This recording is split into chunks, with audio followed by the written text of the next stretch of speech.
Hi, my name is Casey Cordova, and my group decided to modify an organism that lived within the coral.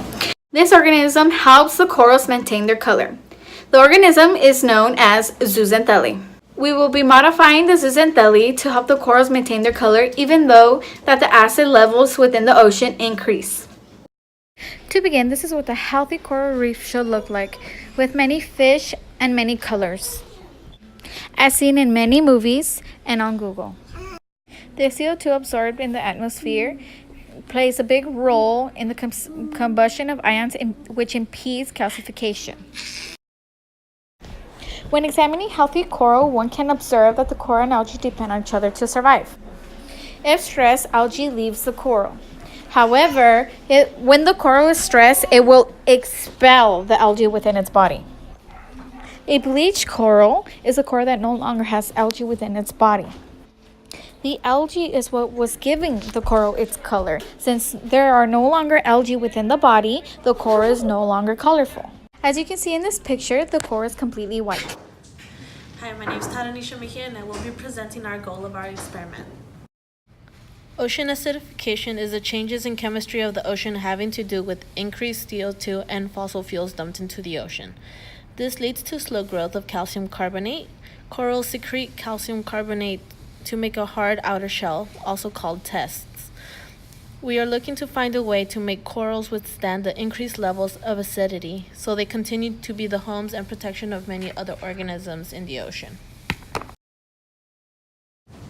My name is Rachel Lemp, and I'm going to be talking about the organism that's the genetic source for our gene. Knowing that acidophiles are able to live in a highly acidic environment, we hope to find a gene that allows for this pH regulation and place that into our zooxanthellae so that it can better regulate its pH in an increasingly acidic ocean. So this became our genetic source became the Deanaliella acidophila, which is a eukaryote acidophile. And this gene is basically a primary transporter for proton pumping. And the gene works by pumping the hydrogen ions to the plasma membrane. And this allows for the pH regulation because less of the hydrogen ions are kept within the cell and are pumped outside. And the more efficient that the organism is able to pump the hydrogen ions out of the cell, it'll be better adapting for that acidic environment, which is what we're hoping for. So this gene, this will be amplified from the Deanaliella acidophila genome by PCR and then cloned into our plasmid. Hi, my name is Catherine Staple, and I'll be going over the methods part of our project. Using Deanaliella acidophila, we will grow the desired DNA. We will then isolate the DNA by using the selected primers that correspond to the DNA Deanaliella acidophila. The primers used are listed, primer 1 being 5', TT, GGTA, GTC, AA, GG, CCAT, CGC to 3'. The second primer being 5', starting with A, CA, TC, TCA, CTGA, T, GGG, TTTTC to 3'. We will then use PCR to amplify our DNA sequence. We will then take the gene sequence into our plasmid PHLUK for the Zooxanthellae D14. We will then take the plasmid with the sequence into a vector. With the vector inserted to our desired Zooxanthellae, we will use electroporation to bind the plasmid PHLUK to the Sambodium D14 DNA. Hi, my name is Shelly Ariano, and I'm going to be presenting the plasmid map. The plasmid that we are using is PHLUK. I found this plasmid on AdGene. It is 12,794 base pairs long. The main reason that this plasmid was chosen was that this plasmid is from the organism Symbiodin D14, which means that the promoters of this plasmid will work well once inside the organism. The plasmid also has an empty backbone, which is where we will put the DNA from Deanaliella. It also has the ampicillin-resistant gene, which will be useful for testing out if our plasmid is successfully inserted into our organism. Hi, I'm Danielle Ferdman. I'm going to be presenting issue portion, which is on ocean acidification.